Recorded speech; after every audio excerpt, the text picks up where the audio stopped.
Hola, muy buenos días, mis amados hermanos y hermanas. Bienvenidos una vez más a nuestro club de lectura de Ven, Sígueme, con su hermano y servidor Walter Posada. Y hoy, como es habitual, cada día de reposo y cada semana, el día domingo tenemos la clase de Ven, Sígueme. Y la clase que veremos esta semana es justamente la semana 13, que nos trae el manual. Y veremos esta clase desde mañana 20 de marzo hasta el día 26 de marzo, el próximo domingo. Estudiaremos Mateo, los capítulos 13, Lucas, el capítulo 8 y también el capítulo 13. El que tiene oídos para oír, oiga. Ese es el título de nuestra clase. Y me gustaría iniciar esta clase pidiéndoles que hagan lo siguiente: mencionen 2 o 3 cosas en su vida que indiquen que la semilla de la palabra está creciendo en su corazón. Si pueden, háganlo aquí abajo, compartan todas sus ideas, sus opiniones y también dejen un like y suscríbanse al canal para que no se pierdan ninguna de nuestras emisiones. Bienvenidos, mis amados hermanos y hermanas, a la clase de Ven, Sígueme, con su hermano y servidor Walter Posada, aquí en las plataformas de Central de las Escrituras.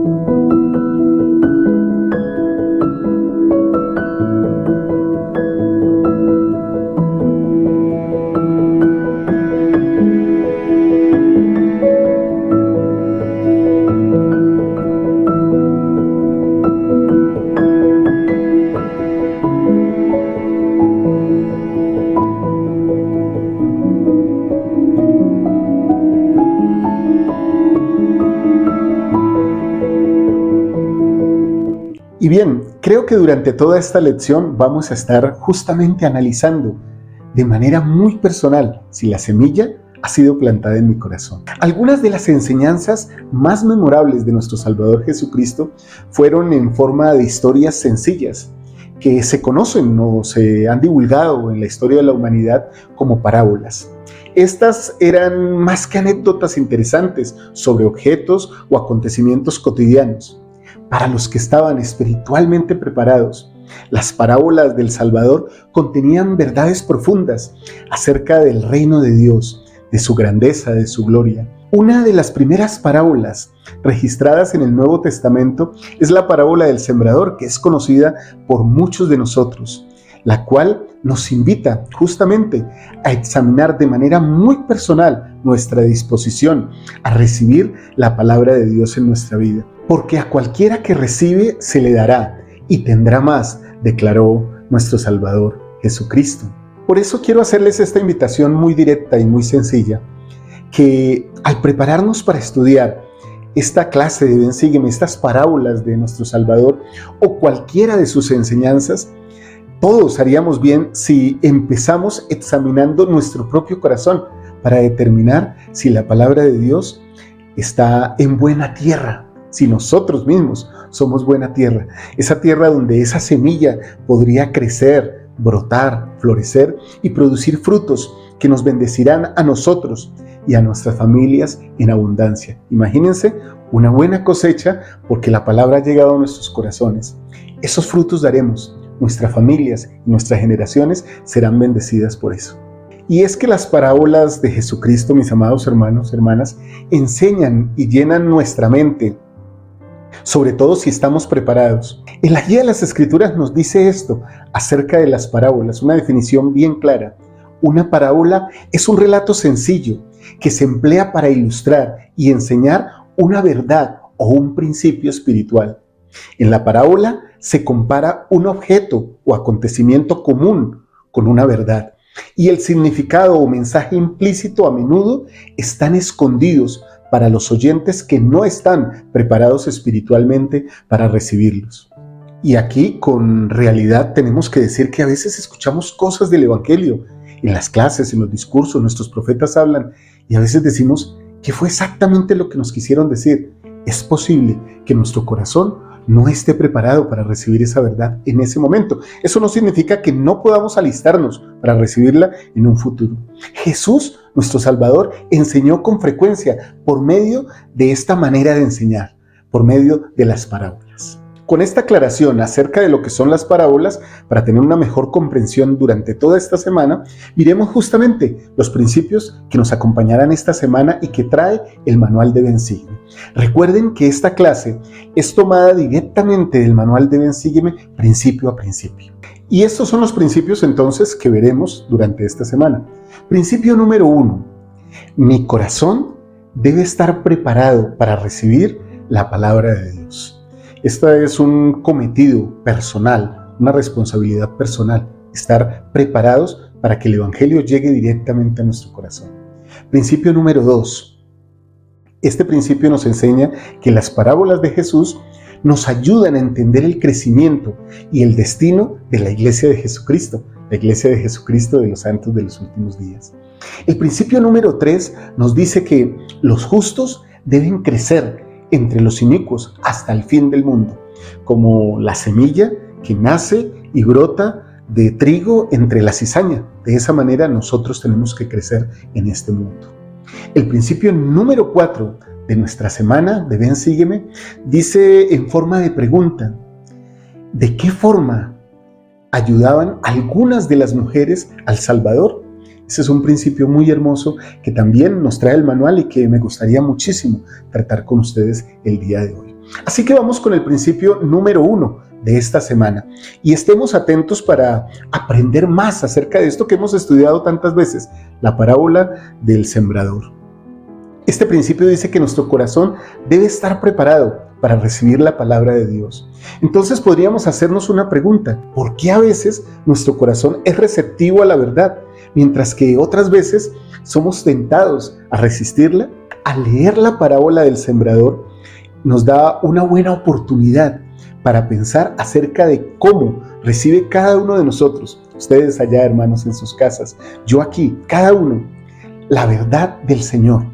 Podría de hecho resultar útil comenzar haciendo concordar algunos versículos, los versículos del 3 al 8 de Mateo 13, con la interpretación que se ofrece en los versículos 18 al 23 de este mismo capítulo. ¿Qué podemos hacer para cultivar en buena tierra, para que nosotros seamos esa buena tierra? ¿Cuáles podrían ser algunos espinos que no dejan que realmente nosotros escuchemos y sigamos la palabra de Dios?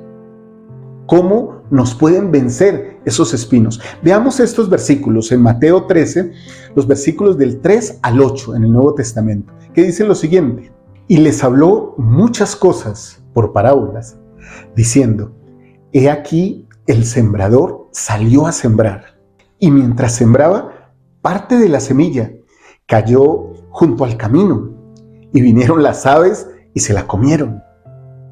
Y parte cayó en pedregales, donde no había mucha tierra, y brotó enseguida, porque no tenía profundidad en la tierra. Mas cuando salió el sol, se quemó y se secó, porque no tenía raíz. Increíble, esta parábola es fabulosa. El versículo 7 nos dice que parte cayó entre espinos, y los espinos crecieron y la ahogaron. Y parte cayó en buena tierra, y dio fruto, cuál a 100, cuál a 60 y cuál a 30 por uno. Y ahora me gustaría, mis hermanos, que pudiéramos entonces en el mismo capítulo, en Mateo 18, comparar esos versículos que leímos a los versículos del 18 al 23. Oíd pues vosotros la parábola del sembrador, la que acabamos de leer. Cuando alguno oye la palabra del reino y no la atiende, viene el malo y arrebata lo que fue sembrado en su corazón. Este es el que fue sembrado junto al camino. Entonces aquí podríamos explicar que aquella persona que llega al Evangelio, que lo conoce, que los misioneros le predican el Evangelio, que nosotros presentamos también de buena gana a los misioneros y se les enseña el Evangelio, pero de repente, por algunas cosas de la vida, llega el adversario y saca esa semilla del corazón de esas personas. Entonces se alejan de la iglesia. Esto, como dice la parábola, es el que fue sembrado junto al camino. Como que la semilla simplemente cayó y algo vino y la sacó de su corazón. Creo que no es nuestro caso exactamente el de esta semilla, porque nosotros estamos aquí Permanecemos aún, algunos tal vez durante 6 meses, 1 año, 2, 3 años, 5, 10, 20, 30 años. Entonces, todavía nada nos ha arrebatado del corazón la enseñanza, la semilla que fue plantada en él. Eso no quiere decir, mis amados hermanos y hermanas, que en algún momento no podría suceder que nuestra semilla fuera arrebatada. Por eso creo que aquí viene un proceso muy personal, muy interno. ¿Qué estoy haciendo para que la semilla sea nutrida dentro de mi corazón? Que no pueda pasar que algo o alguien en cualquier momento de mi vida venga y despoje, saque esa semilla de mi corazón, de mi vida, y entonces yo sea como la semilla que fue sembrada junto al camino. Creo que nos debemos cuidar todos, debemos nutrirnos, fortalecernos, ser juiciosos para que eso no pase con nosotros. El siguiente versículo dice lo siguiente: y el que fue sembrado en pedregales, este es el que oye la palabra y de inmediato la recibe con gozo, pero no tiene raíz en sí, sino que es temporal, y cuando viene la aflicción o la persecución por la palabra, enseguida se ofende.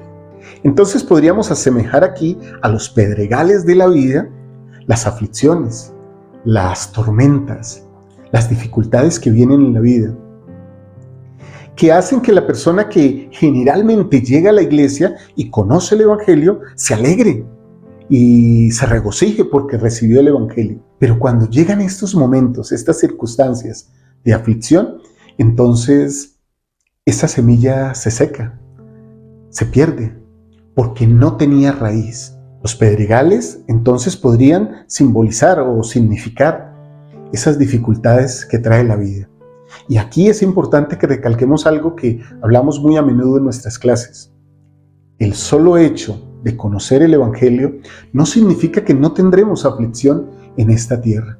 Sufriremos, pasaremos por enfermedades, por pérdidas, por dolores que van a traer muchas veces un sentir de tristeza, de dolor, de agonía en nuestras vidas.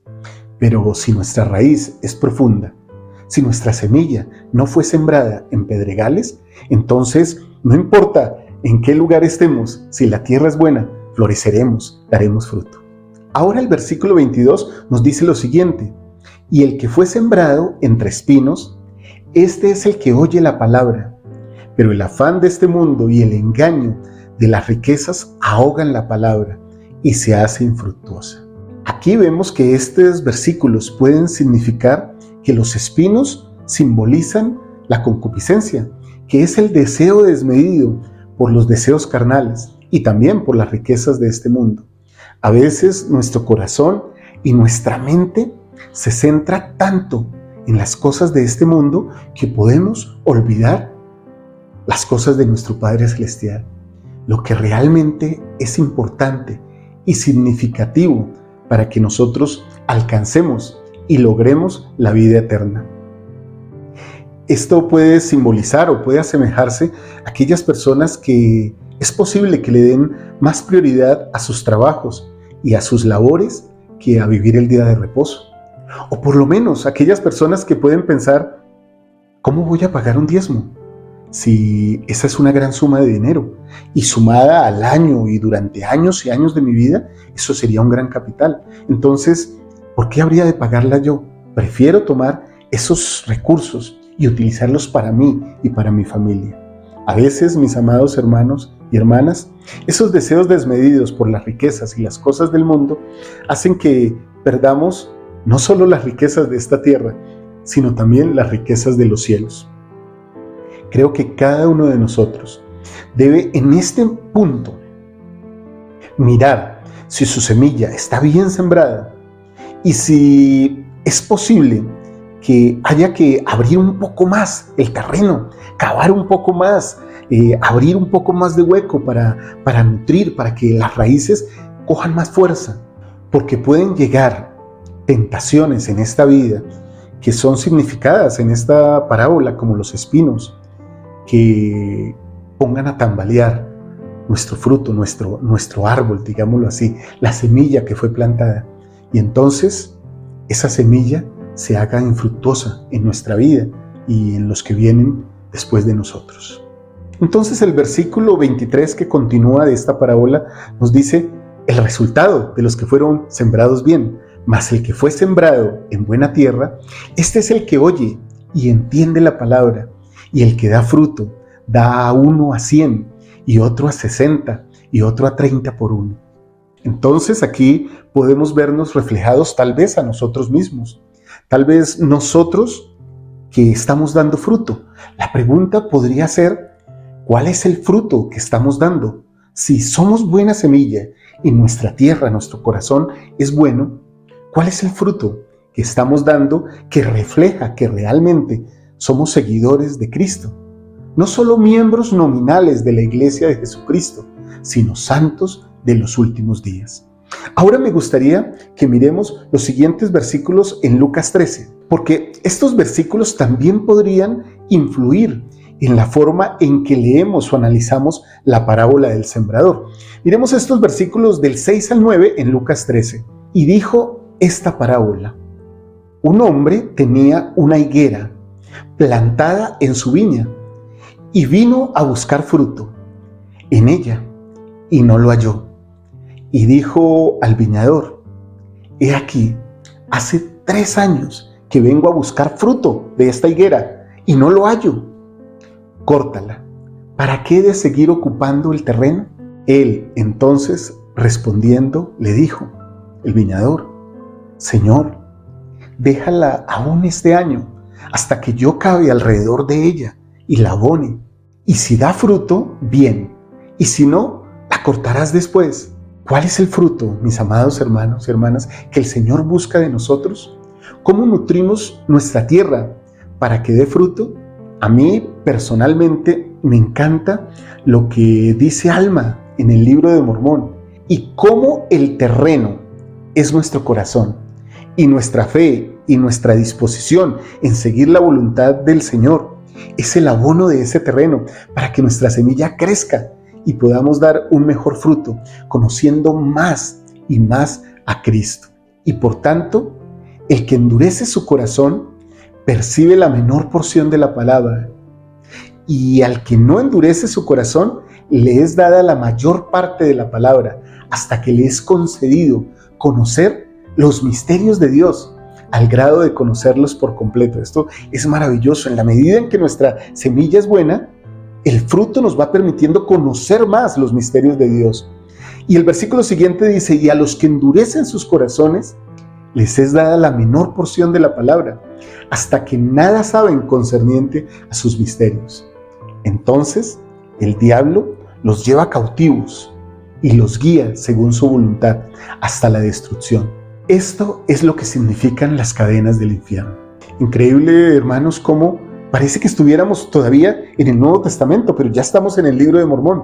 Cómo Alma describe lo que es el proceso de crecimiento de la semilla y cómo ese crecimiento nos ayuda a conocer más a Dios, pero también cómo, si nuestra semilla no es adecuada, nuestra tierra no es buena, esos frutos se van marchitando.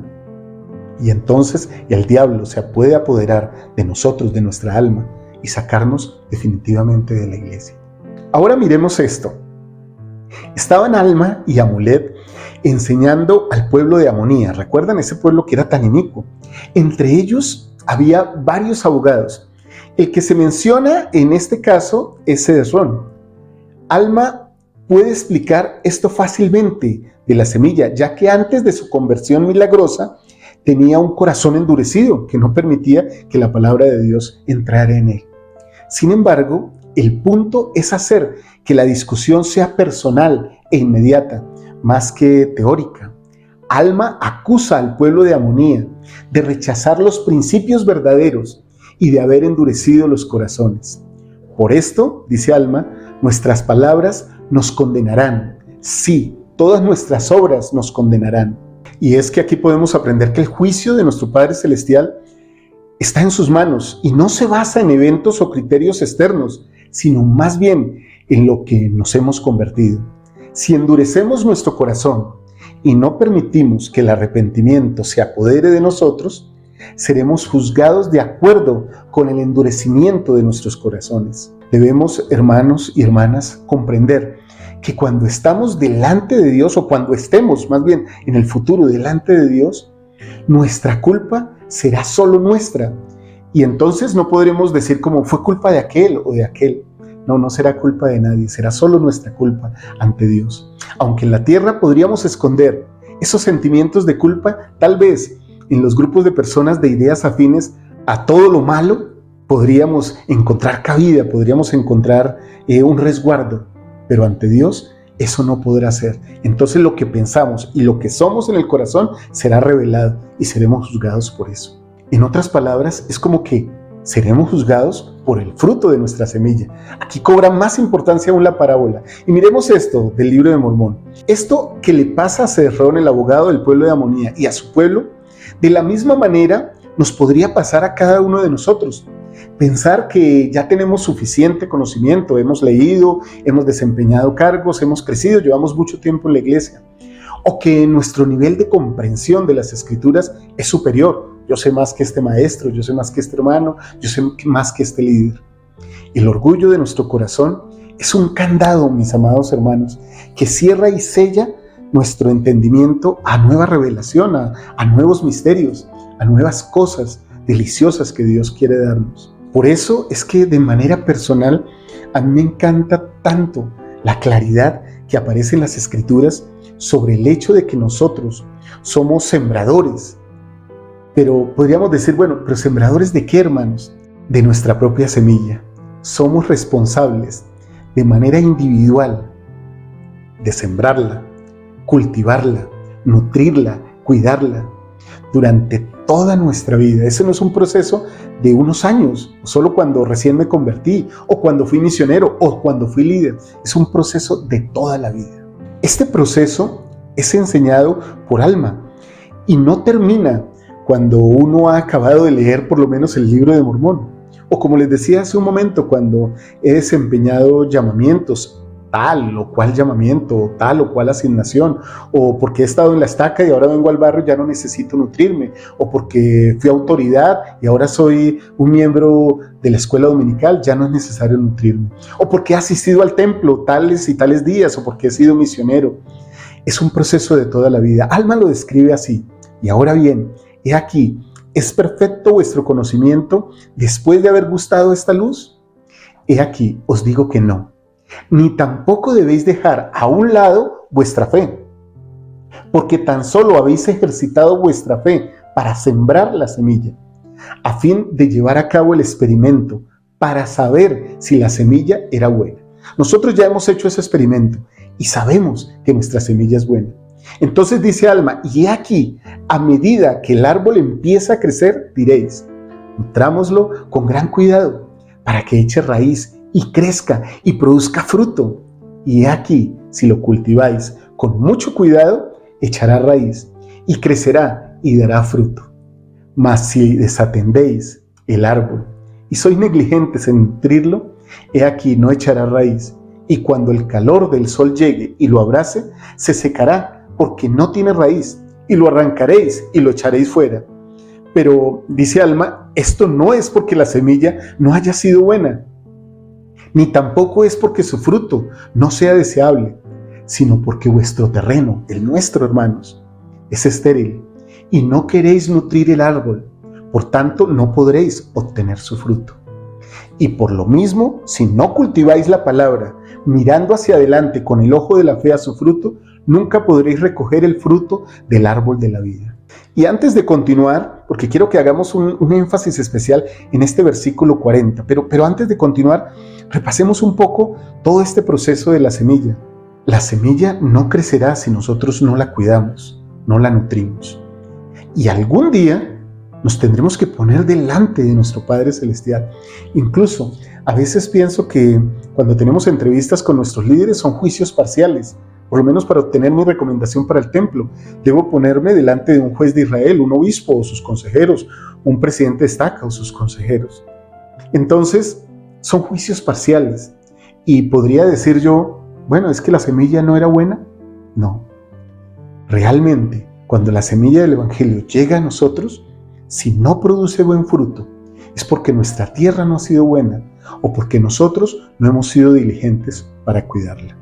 Ahora, pensemos un poco en ese versículo 40, que dice que vamos a recoger del fruto del árbol de la vida. Y continúa el versículo 41, pero si cultiváis la palabra, sí, y nutrís el árbol mientras empieza a crecer mediante vuestra fe, con gran diligencia y con paciencia. Miren estas dos cualidades aquí, diligencia grande y con paciencia, mirando hacia adelante a su fruto, echará raíz. Y aquí será un árbol que brotará para vida sempiterna. Otra vez la mención del árbol de vida. Versículo 42.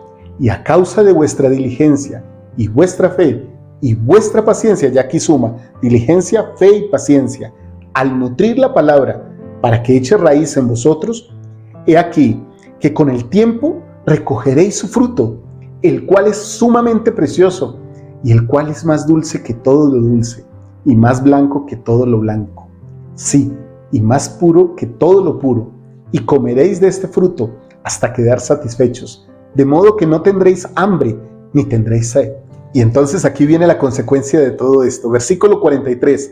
Entonces, hermanos míos, segaréis el galardón de vuestra fe y vuestra diligencia y paciencia, y ahora longanimidad, que es mantener el ánimo constante, esperando que el árbol os dé fruto. Entonces, hermanos, hemos hecho comparaciones con la semilla y la parábola del sembrador del Nuevo Testamento. Y la semilla y el árbol que crecen y brotan y dan fruto que nos enseñó Alma ahora en el libro de Mormón. Pero aquí también podríamos hacer similitud en otra parte de las Escrituras. Miremos esto. Hay similitudes en el simbolismo del sueño de Leí, del árbol de la vida, y este árbol de la fe, de Alma. Ambos requieren cuidado, y en ambos casos, en el árbol de la vida de Leí y en el árbol de la fe de Alma, un buen comienzo puede ser destruido cuando uno deja de cuidar el árbol o de participar de su fruto. El fruto del árbol de la vida se menciona explícitamente en el versículo 40, y sobre esto el presidente Oaks nos brinda unas palabras contundentes, mis amados hermanos, que me encantan y que hablan de esto. Dice el presidente Oaks: deseo subrayar otra vez la importancia de verdaderamente vivir aquello que profesamos creer. Eso debe ser una prioridad, no solo en nuestra vida personal y familiar, sino en nuestras congregaciones, en nuestras decisiones políticas, en nuestros acuerdos comerciales. ¡Wow! Decisiones políticas y acuerdos comerciales, en el trato que dispensamos al pobre, es decir, en todo lo que hagamos. Depende de cada uno de nosotros el establecer las prioridades y el hacer aquello que cause que la tierra sea buena y la cosecha abundante. Esta es nuestra responsabilidad. Yo testifico de estas cosas, al igual que sé que ustedes, que el recibir la semilla no solo es como para guardarla y atesorarla o esconderla, sino es para que esa semilla dé un buen fruto. Testifico de eso, que en la medida en que la semilla brota, somos felices, nos sentimos mejor, nos sentimos agradecidos a nuestro Padre Celestial. Muy bien, ahora pasemos al segundo principio de esta lección, y es que las parábolas de Jesús nos pueden ayudar a entender el crecimiento y el destino de la iglesia de Jesucristo. De hecho, la iglesia de Jesucristo de los santos de los últimos días. El profeta José Smith nos enseñó que las parábolas de Mateo 13 describen el crecimiento y el destino de la iglesia en estos últimos días. Si ustedes lo desean, hermanos, pueden repasar las palabras del profeta José Smith que se encuentran en las enseñanzas de los profetas de la iglesia. Más o menos ese es un manual del 2007, y por allá en las páginas 309 al 321 están todas estas cosas. Yo también deseo dejarles la tarea para esta semana de estudiar y considerar las siguientes parábolas, y que ustedes puedan pensar de qué manera les enseñan acerca de la iglesia del Señor. Por lo menos está la parábola del trigo y la cizaña, que se encuentra en Mateo 13. Está la parábola de la semilla de mostaza, que se encuentra en los versículos del 31 y 32. La parábola de la levadura en el versículo 33. El tesoro perdido y la perla de gran precio, de los versículos 44 al 46. Y la red, que se encuentra desde el versículo 47. así como también la parábola del padre de familia que se encuentra por allá en el versículo 52. Después de estudiarlas, les pediría algo. Plantéense la siguiente pregunta, que de hecho nos la trae el manual de Ven Sígueme de esta semana. ¿Qué se sienten inspirados a hacer para participar más plenamente de la Iglesia de Cristo en estos últimos días? ¿Qué cosas pueden sentir que les es llamado a hacer? De hecho, estoy recordando algo muy importante. El presidente Nelson nos ha dicho que se está efectuando el recogimiento de Israel en este tiempo y que no hay nada más importante que hacer en esta hora, en este momento, que el recogimiento de Israel, y que todos podemos ser parte de eso. Y tal vez la definición que nos da la guía de las Escrituras nos permita entender que somos parte del reino de Dios y que en Él nosotros tenemos responsabilidades. La guía de las Escrituras dice lo siguiente: reino de Dios o de los cielos, y nos invita también a ver la gloria celestial y la iglesia de Jesucristo. Nos dice que el reino de Dios sobre la tierra es la iglesia de Jesucristo, de los santos de los últimos días. La finalidad de la iglesia es preparar a sus miembros, a cada uno de nosotros, para vivir eternamente en el reino celestial o el reino de los cielos. No obstante, en las Escrituras a veces se hace referencia a la iglesia como el reino de los cielos, o sea, que la iglesia es el reino de los cielos sobre la tierra. Aunque la iglesia de Jesucristo de los santos de los últimos días es el reino de Dios sobre la tierra, en la actualidad está limitado a un reino eclesiástico. Durante el milenio, el reino de Dios gobernará tanto eclesiástica como políticamente. Ahora, con esta explicación de lo que es el reino de Dios y con estas parábolas que no lo explican, pasemos al principio número 3 de esta semana, que es los justos deben crecer entre los inicuos hasta el fin del mundo. En los siguientes versículos encontraremos la explicación doctrinal dada por el Salvador a sus discípulos, directamente como en un salón de clases a ellos, a una pregunta eterna de todos los miembros de la iglesia. Esa pregunta creo que me la he hecho yo, se la han hecho ustedes en algún momento de la vida y casi todos los miembros de la iglesia, y es: ¿por qué debemos vivir en este mundo con tanta maldad a nuestro alrededor? ¿Por qué eso, hermanos? Las Escrituras nos dicen, cuando las leemos, lo siguiente, en lo que se conoce como la parábola del trigo y la cizaña. Pero antes quiero dar el significado de la cizaña, tal y como se encuentra en la guía de estudio de las Escrituras. La cizaña es una planta venenosa que no se puede distinguir del trigo hasta que ha madurado. ¿Sí se dan cuenta? O sea, es muy parecida al trigo. Entonces el Salvador les refirió otra parábola diciendo, nos relata en Mateo 13, el reino de los cielos es semejante al hombre que sembró buena semilla en su campo. Pero mientras dormían los hombres, vino su enemigo y sembró cizaña entre el trigo y se fue. Y cuando la hierba brotó y dio fruto, entonces apareció también la cizaña. Y viendo los siervos del padre de familia le dijeron: Señor, ¿no sembraste buena semilla en tu campo? ¿De dónde pues tienes cizaña? Y él les dijo: un enemigo ha hecho esto. Y los siervos le dijeron: ¿quieres pues que vayamos y la arranquemos? Y él dijo: no, no sea que al arrancar la cizaña, arranquéis también con ella el trigo. Dejad crecer juntamente lo uno y lo otro, hasta la siega. Y al tiempo de la siega, yo diré a los segadores: recoged primero la cizaña y atadla en manojos para quemarla, pero recoged el trigo en mi alfolí.